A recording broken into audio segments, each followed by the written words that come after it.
Wrestling fans, promoters, wrestlers, and anyone who enjoys pro wrestling now have something new to be excited about. The Wrestling Fans International Association, the WFIA, is back. WFIA is an association that exists to promote, grow, and support professional wrestling throughout the world. Membership is free.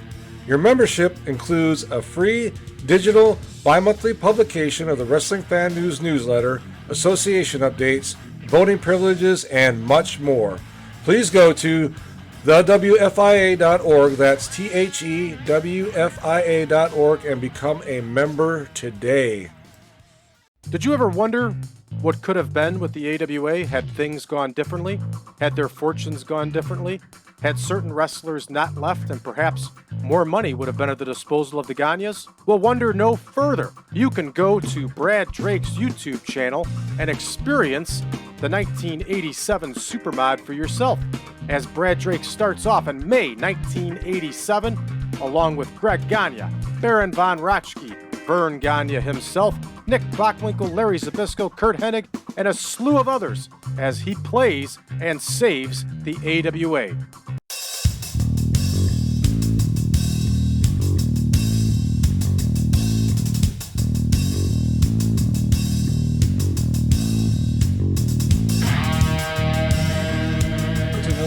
Bumps&Thumps, the Talk of Wrestling. I'm Brian Ferguson. My guest today, the true legend of pro wrestling historians from the great state of Minnesota, the man himself, Mr. George Schire. George, thank you for coming back on today. Always fun. And man, when you introduced me, oh, wow. Thank you. You're kind. Oh, no, of course.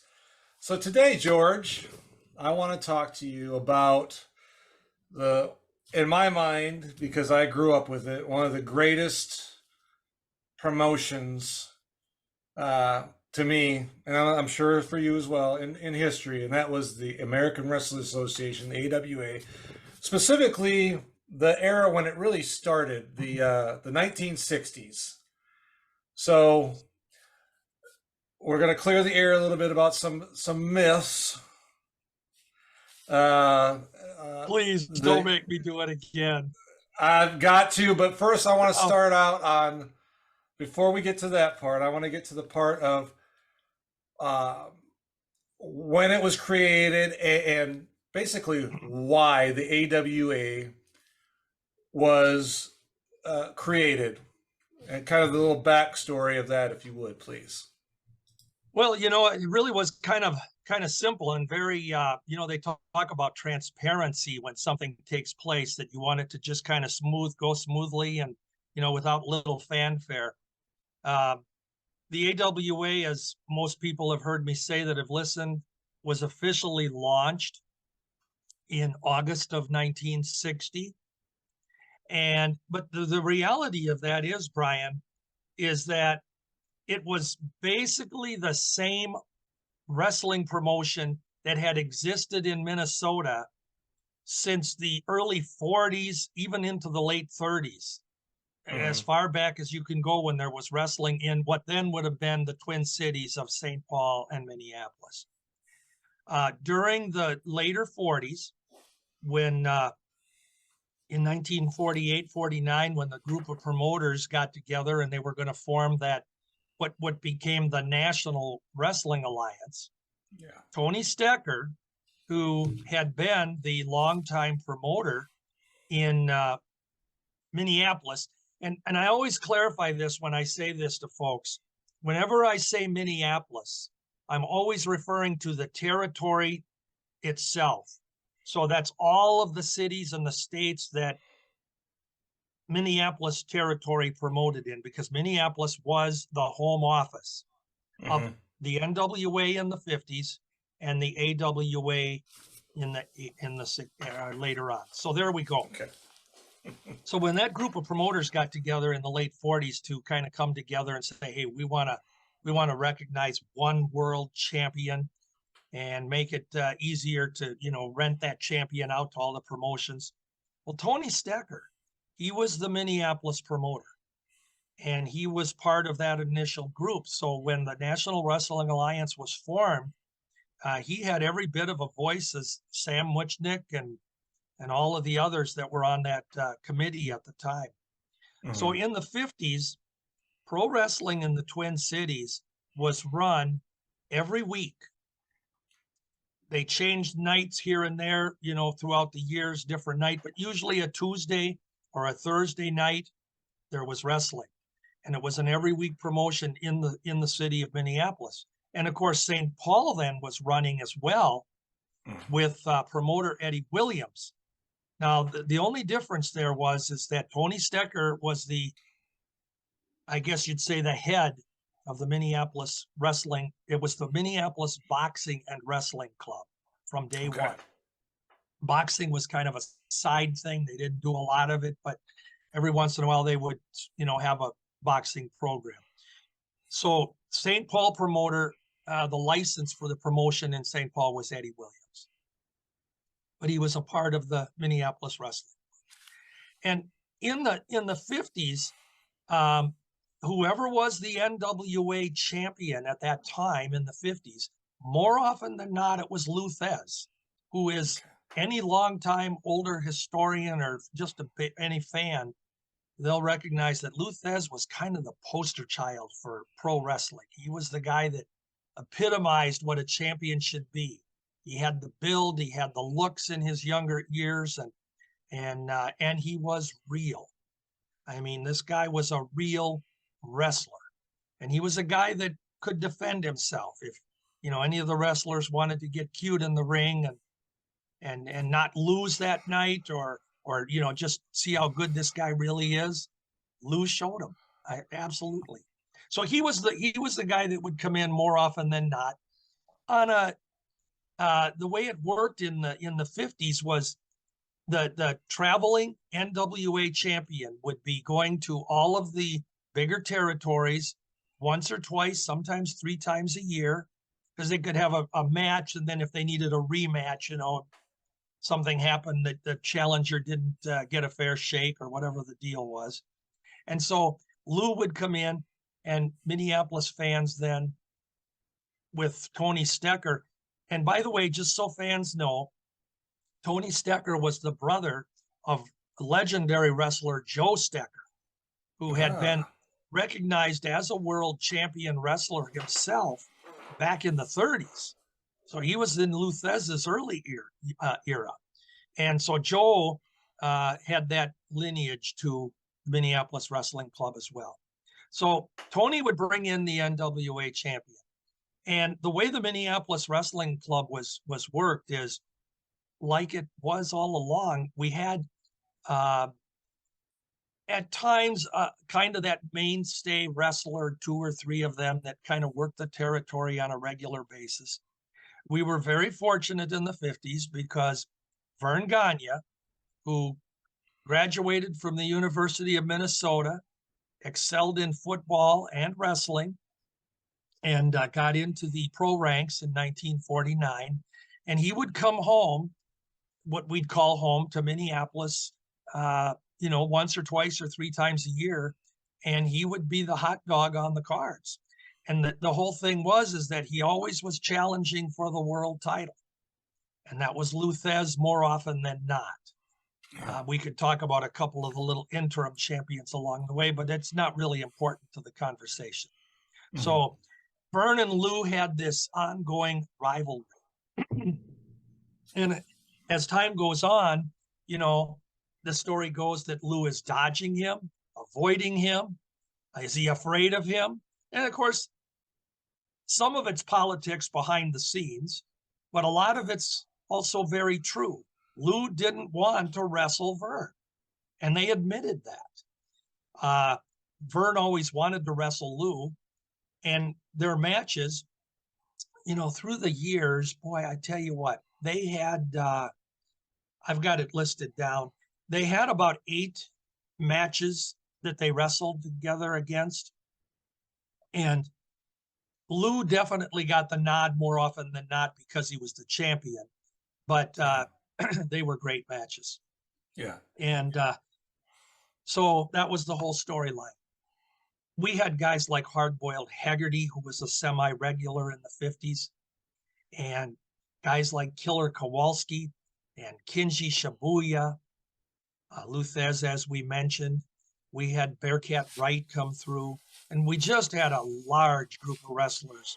You know, it was the 50s was the era of the Lasowski brothers. In the end of the 50s, we had Reggie Lasowski and Art Nielsen. We had the Brunetti brothers, Joe and Guy. One of my favorite introductions is always, and I love telling this because I just tickle when I remember it. Marty O'Neill used to come into the center of the ring, and he would say to the audience, he'd say, "Fans in this corner," and I can't do Marty O'Neill, so I'm not trying to, but he'd say, "In this corner from Salt Lake City, Utah, at a combined weight of 458 pounds, they're a good Joe and a great guy, the Brunetti brothers." A good Joe and a great guy. And so they were very popular baby faces. And we just had just an excellent territory. Well, the bottom line is we get to about 1954, Tony Stecker passes away.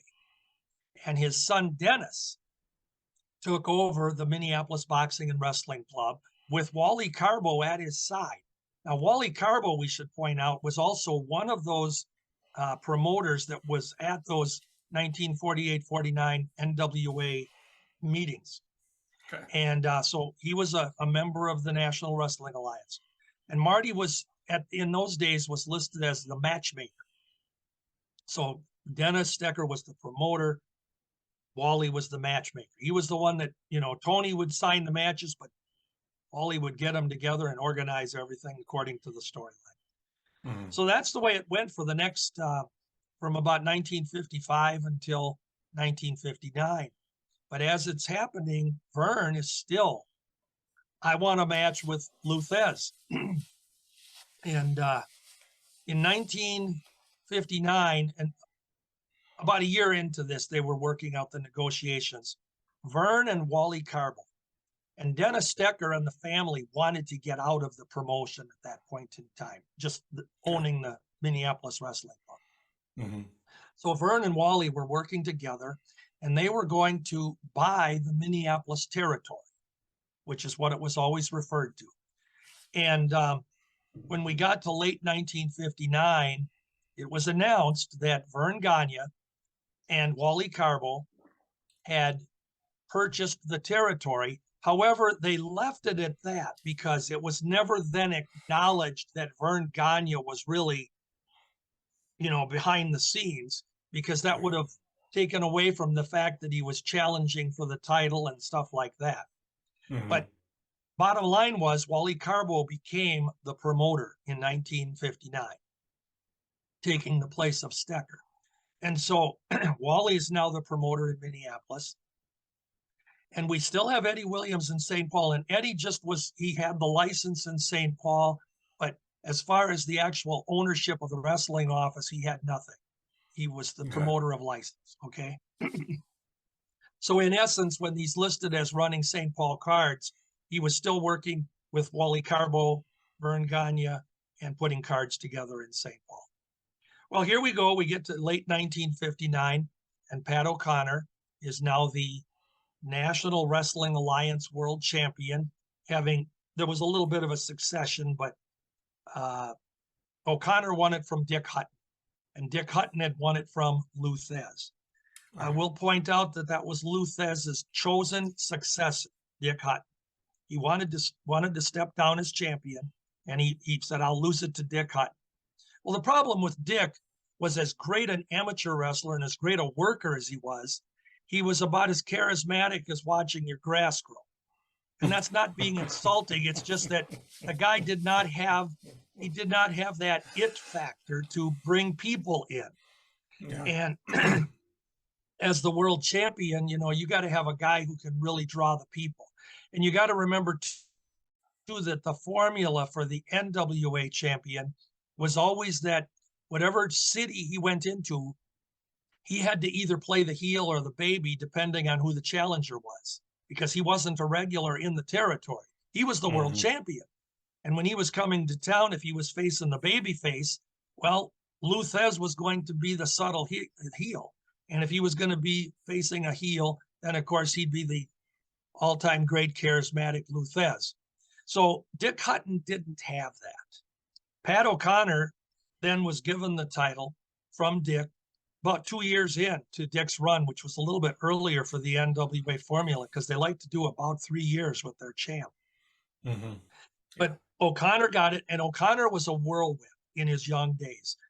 If fans could have seen him, holy cow, he technically was kind of a high flyer, had one of the greatest drop kicks in the world, where he would go up and get the guy on the chin, and Pat would be straight out, his head over here, his feet here, and right in the chin of the opponent. And I mean, there's a picture on one of the Wrestling Review magazines where he's on the cover, where he's delivering the drop kick to, I believe it's Killer Kowalski on the cover. And it's a magnificent. I'll even send it to you when we're done here. I'll show it to you. But that was the deal with O'Connor. He was very charismatic. He was actually had some of his early training for the business by Verne Gagne. Oh, wow. Way back in the early 50s. He came over here from New Zealand. He was a legit New Zealander. And he got some of his early training here in the States from Joe Pazendak, who was one of Verne Gagne's original trainers. And of course, Verne himself. Well, anyway, so now we're going into 1960, and Verne and Wally buy the Minneapolis territory. Do you ever wonder what would happen if you give a dad a podcast? I'm what you call a nerdy fan. I nerd out at this stuff hardcore. You'll hear me talk about anime on here. You'll hear me talk about Power Rangers. You'll hear me talk about wrestling on here. Okay. I had an axe handle with a Twisted Tea on it. It was right after that Twisted Tea video went viral. And man, they went out and grabbed it and smacked a dude in the head with it. It was so... That's great. I'd like to think of this podcast as a nostalgia moment for me, to show where I can talk about whatever I want. I'm a human and animal chiropractor. There was a picture of me. It looked like I was on the side of a ramen box over in China. But So I took my kids with me to Comic-Con. I thought that was really cool. I don't know if my wife should listen to this podcast. We'll cut that part out. You hope. Be like, and then Robert said this. If You Give a Dad a Podcast. Available now on all podcasting platforms.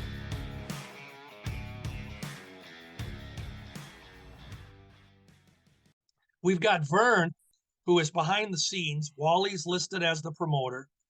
And in March of 1960, the Minneapolis office is now owned for about 6 months by Verne and Wally.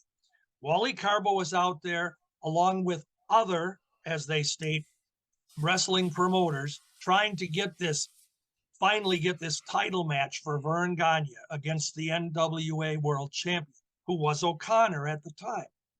So they put out this challenge in March of 1960. Actually, they started talking about it in March. In May was when the official challenge came out. And the challenge was very simple. The NWA was given an ultimatum by Wally Carbo and other Midwest promoters to force Pat O'Connor, the reigning NWA champion, to defend the title to what they considered the number one challenger, Verne Gagne. And the ultimatum was 90 days. And if Pat or the NWA refused to meet that challenge, then the Minneapolis wrestling office would no longer, and those other promoters, Wally Carbo and those other promoters, would no longer recognize the NWA champion, and in this case, it was still O'Connor, as the world champion. So the 90 days, they played it through in the Minneapolis and the St. Paul programs, and I know they did it in some of the smaller area programs that were under the jurisdiction here, that Verne is still chasing O'Connor. O'Connor is not responding to the challenges. The NWA has remained silent. And as we got closer to the 90-day deadline, the question was, is he going to get the title shot or not? Well, we got to August and the challenge wasn't answered. And by August 16th, it is announced that because the NWA did not respond and their NWA champion, Pat O'Connor, did not answer the challenge, that Minneapolis Wrestling Club is now recognizing Verne Gagne as the first American wrestling. In those days, it was Alliance world champion. Okay. American Wrestling Alliance. Okay, that's the way it was announced. Now, I just want folks to know that there was never any intent for Pat O'Connor to defend the title to Verne Gagne, nor was the NWA in reality dodging the challenge, because the challenge was for storyline purposes. What had happened behind the scenes, and I'll say this in the simplicity form, is that because the NWA at the time was under it was like a federal investigation by the U.S. Justice Department for being a monopoly, that they were monopolizing pro wrestling with their holding of the champion. And what the NWA decided to do was they would give up a few of their cities, and therefore they wouldn't be a monopoly. Well, one of those major territories was Minneapolis, who became the American Wrestling Alliance, and therefore they couldn't claim to be the only champion, and they kind of dodged the bullet with the Justice Department. Leads you to believe why we don't have that today with someplace out in New York, who I think is a monopoly. But anyway, we don't want to go there. So Verne Gagne was the first, and it was recognized. And I do have the programs listing this, that congratulations to Verne. He's now the American Wrestling Alliance world champion. And Pat O'Connor and the NWA was basically never mentioned again.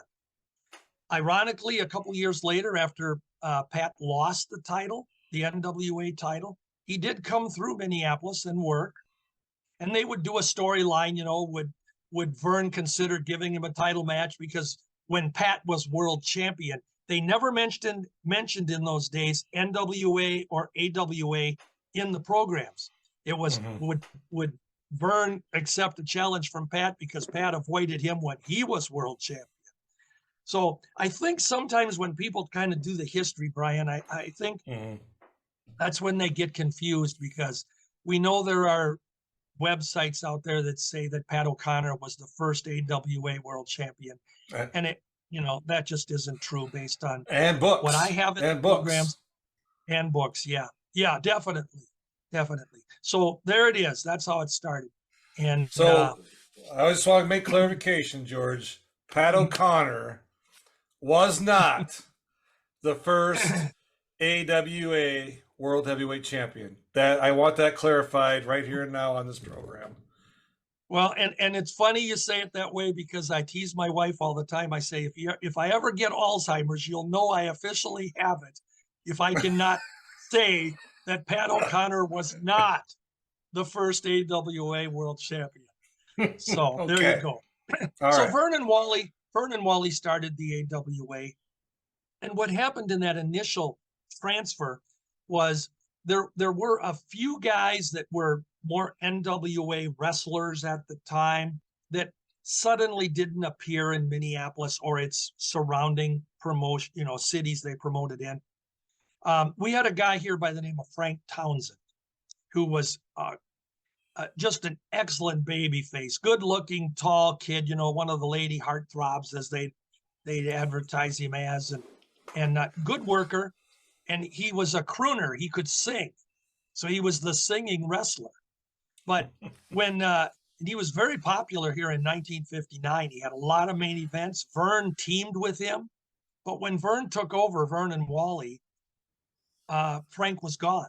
No fanfare. He just was gone. And he never wrestled here again. Well, I take that back. He did appear for a couple of appearances like in 1963, but they were just like one-shot deals.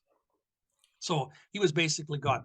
What Verne and Wally had done when they formed the AWA is Verne got in touch with a lot of his friends in the business. And when I say friends, I'm talking about fellow wrestlers.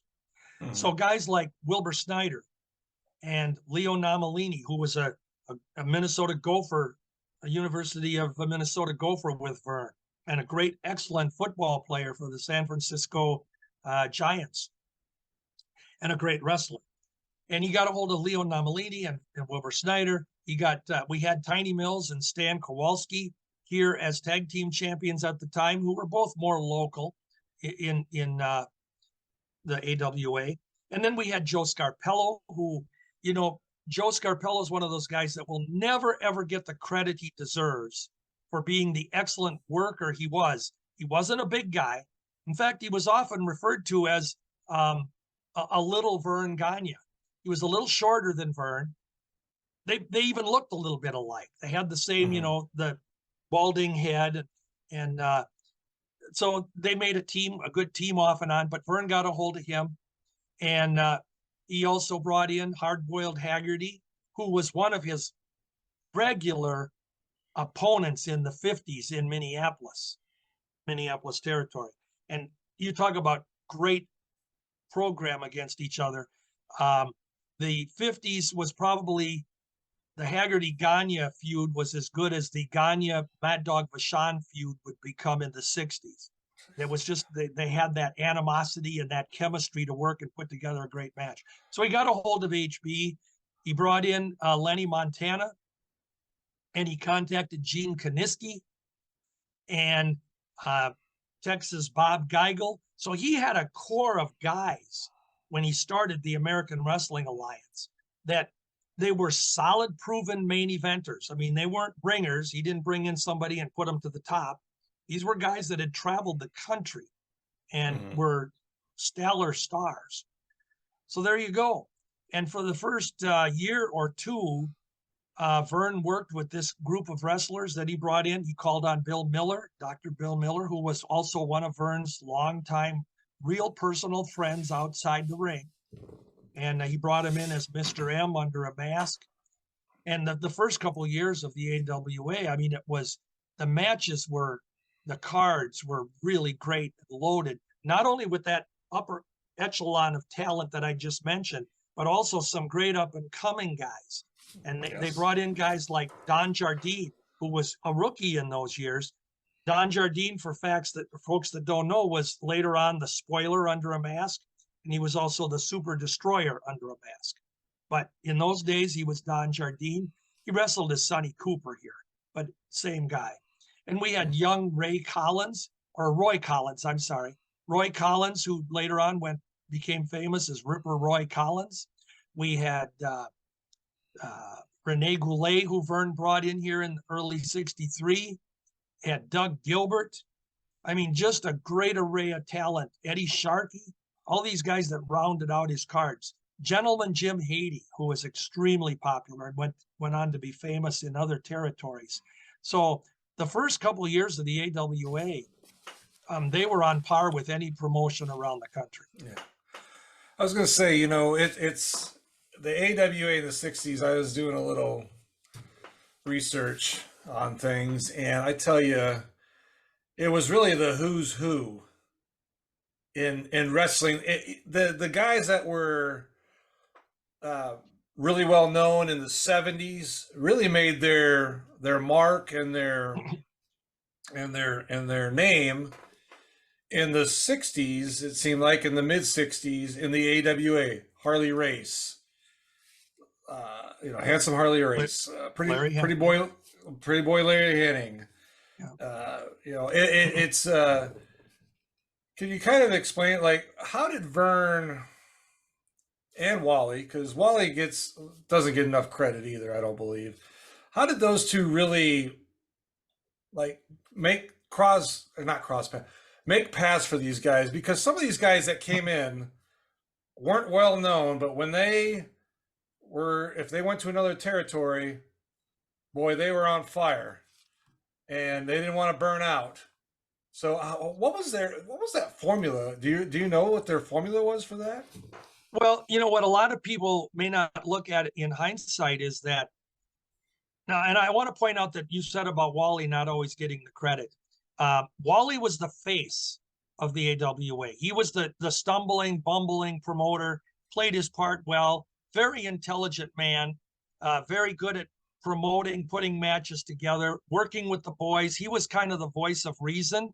You know, a lot of wrestlers will tell you that Verne behind the scenes could be bullheaded sometimes and a little more stubborn. And Verne he knew what he wanted to do and he wanted you to adhere to it. And, you know, he was a great promoter. I mean, the formula that he had worked. But Wally was the peacemaker.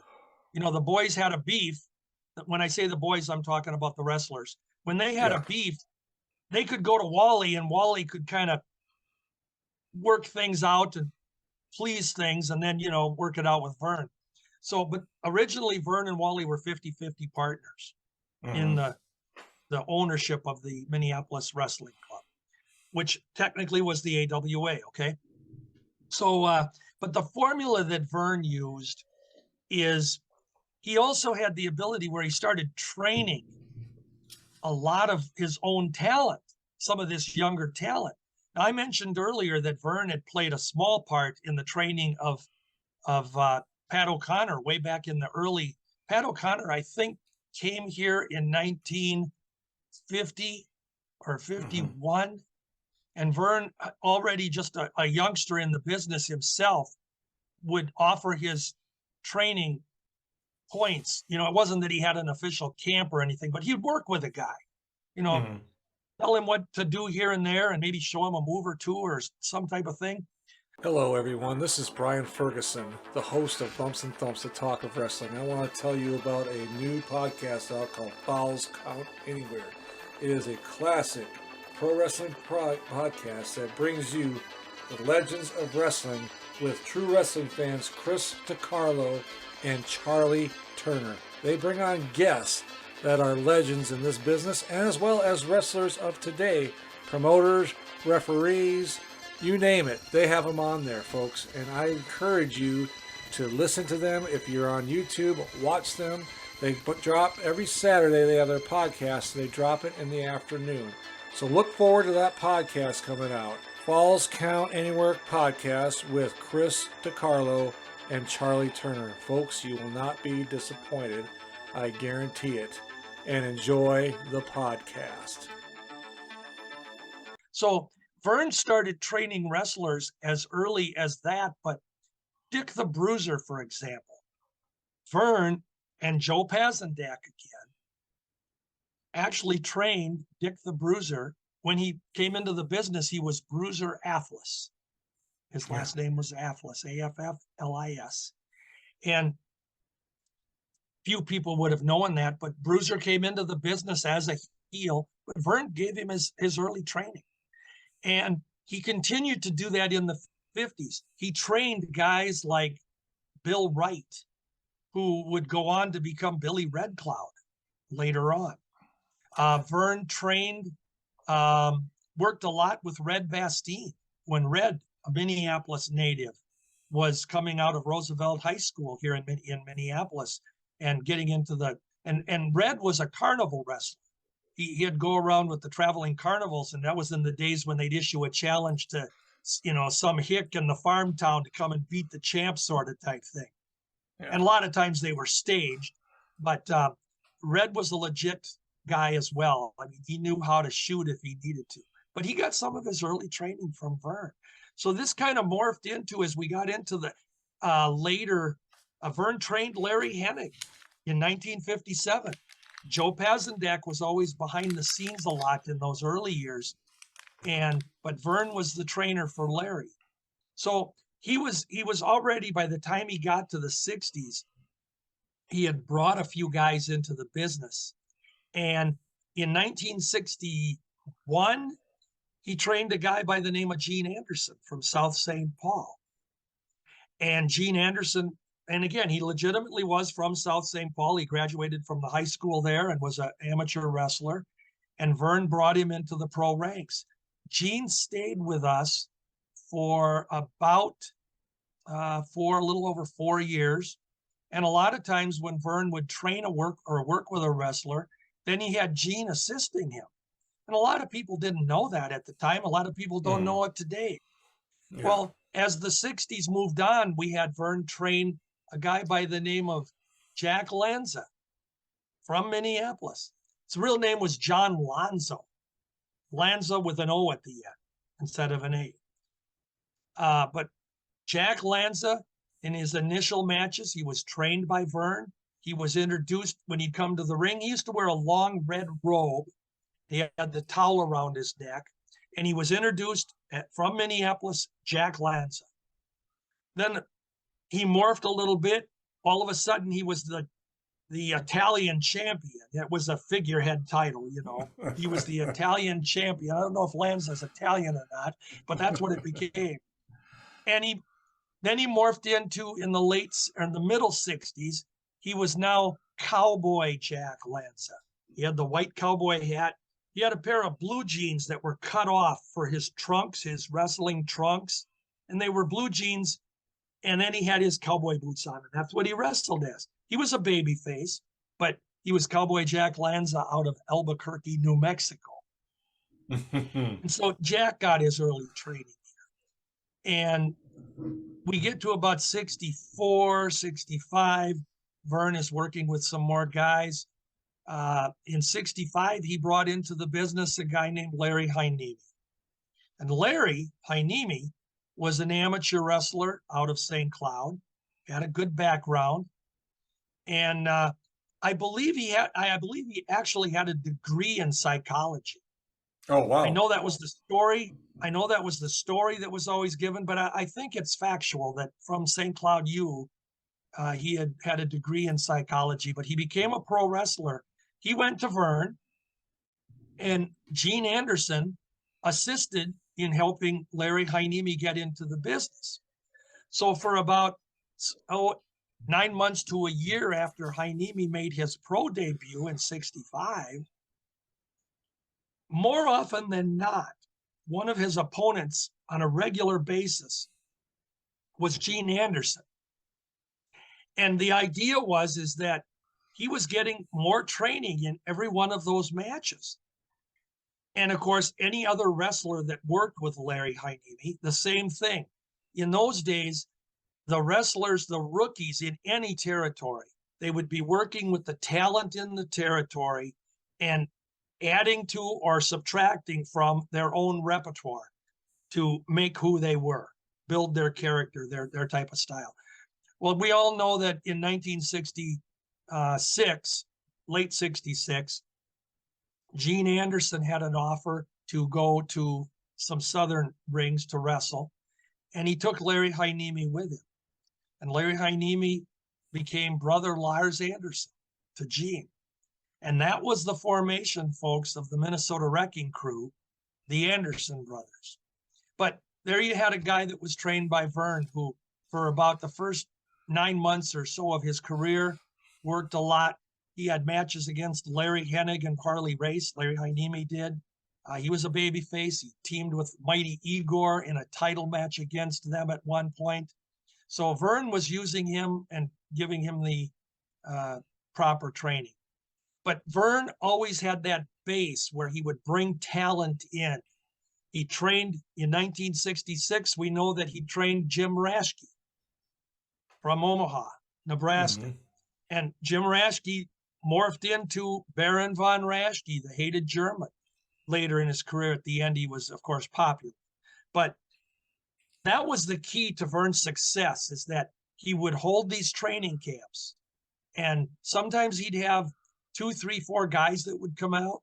There were times when he'd have 9 or 10, 12 guys come out to, I'm going to be a wrestler. You know, they think this is going to be, you know, easy potatoes. Well, guess what?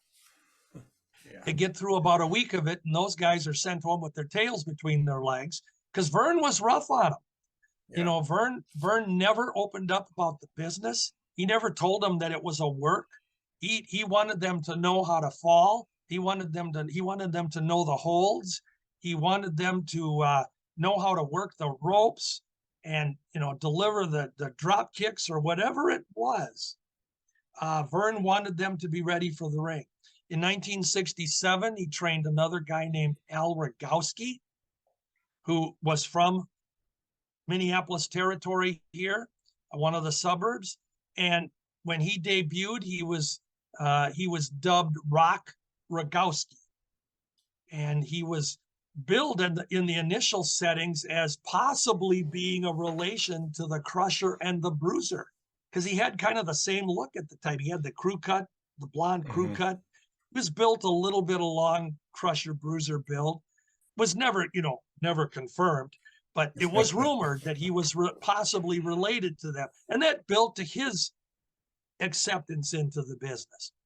And about a year into his work here, a year and a half in the Minneapolis territory, Rock went to the Southern Rings, and he hooked up with Gene Anderson and Lars Anderson, and they dubbed him Ole Anderson, Brother Ole.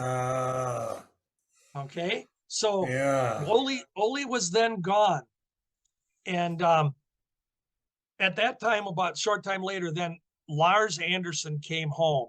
He wanted to come back to Minneapolis and work. And he came in as Luscious Lars Anderson. And they told the story that he had changed. He was no longer wanted to be associated with the Heinemi name. But they never brought Gene Anderson back in. Gene never came back home. There was no rivalry or no rift or anything between Verne and Gene. It was simply that Gene found a home in the South and was making a lucrative living. And with the Anderson brothers dynasty, it worked. So that's how that went. Wow. A lot of information there to the AWA to me, it's unfortunately, in my opinion, doesn't get the credit that it deserves. And I know the WWE put out a DVD about 18 years ago on it and stuff, but it's just that building blocks that Verne getting those, and Wally getting all these superstars, making them into superstars, and the grind of that. So I want to talk about that, George, too. The grind of the business back then. You had to drive a lot of places from one city to another. What, in your opinion, if you had to drive from Minneapolis to I don't know, let's just say Montreal or something, the grind of that, I mean, can you talk about that a little bit?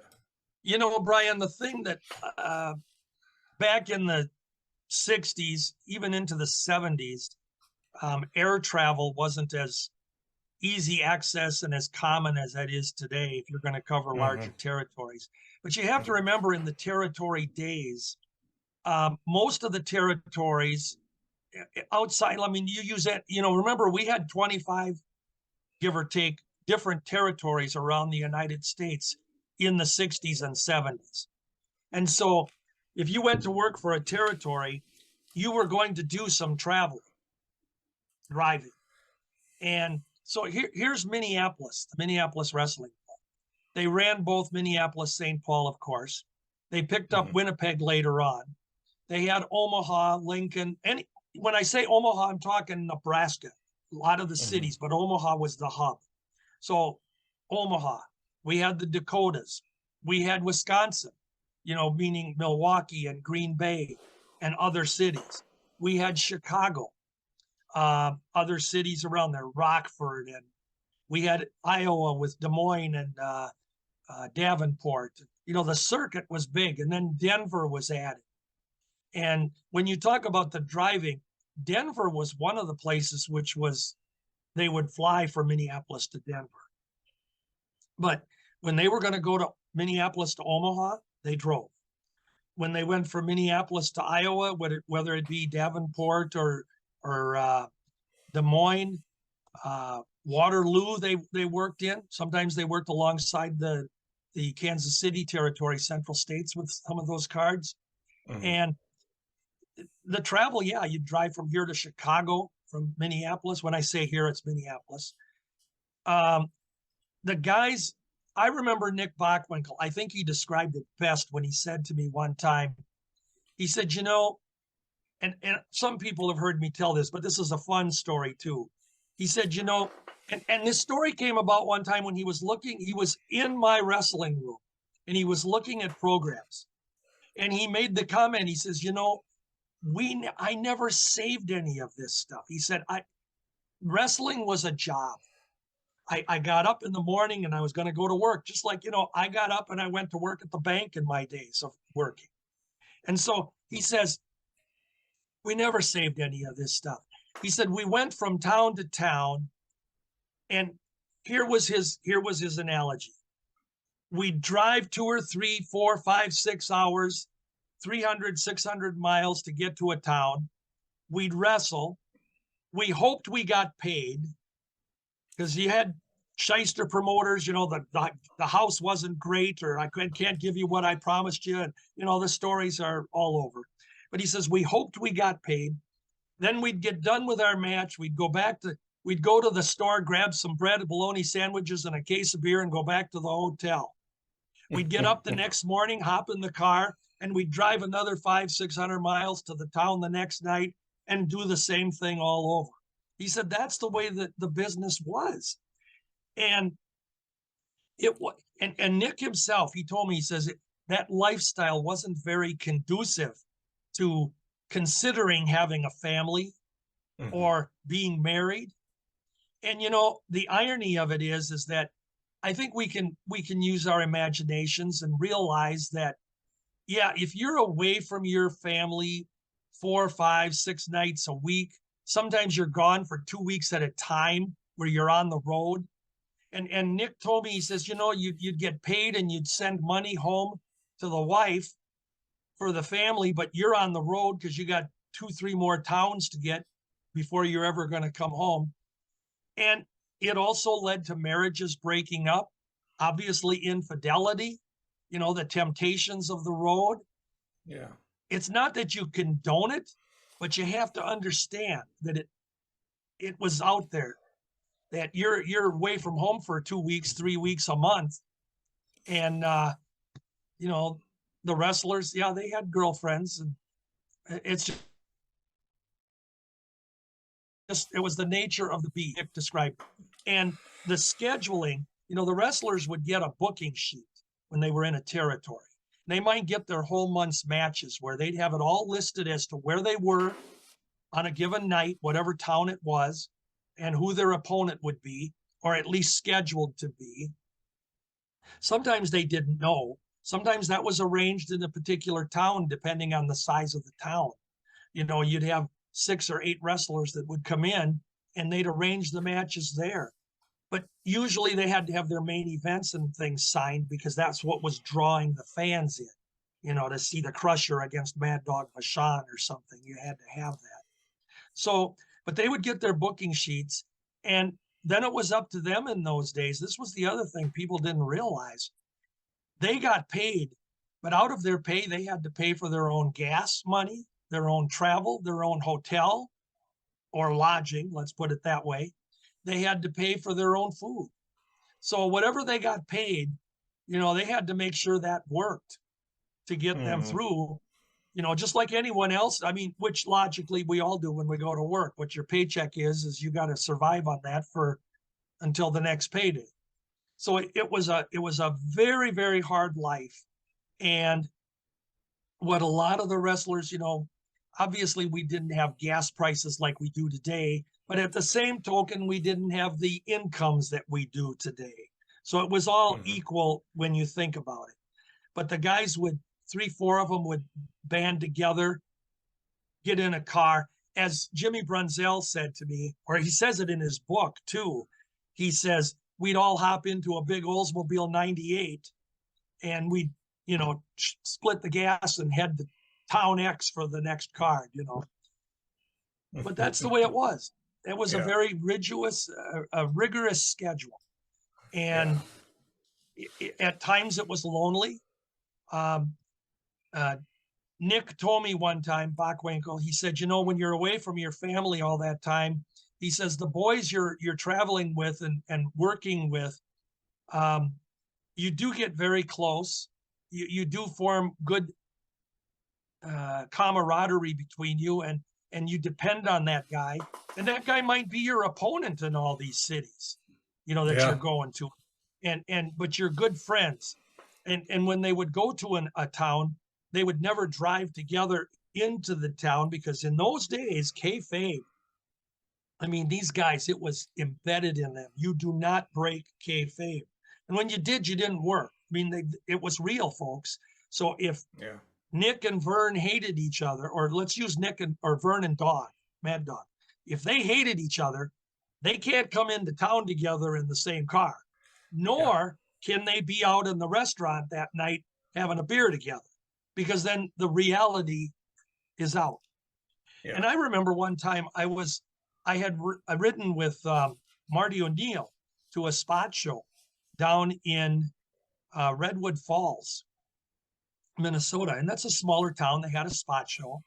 And the main event that night was Mad Dog and Butcher Vachon against the Redheads, Red Bastien and Billy Red Lions. Lions and Bastien, of course, the babies in this.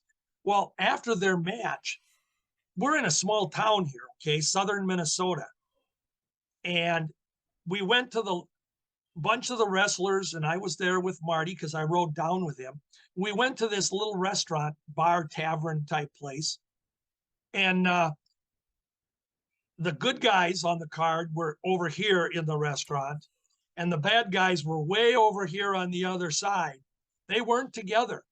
And if they happened to walk past one another, they would either give them a dirty look or but there was no camaraderie between them. And yet Mad Dog and Red Bastien, they were the best of buds.